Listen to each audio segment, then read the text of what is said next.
বিচে অবস্থানরত সম্মানিত পর্যটকদের দৃষ্টি আকর্ষণ করা বলা যাচ্ছে 4 থেকে 5 বছরের একটি বাচ্চা পাওয়া গিয়েছে।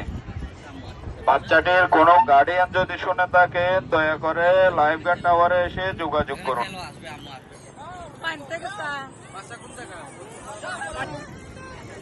আপনাকে তো খুঁজতেছি আমরা। বাচ্চা কি আপনার?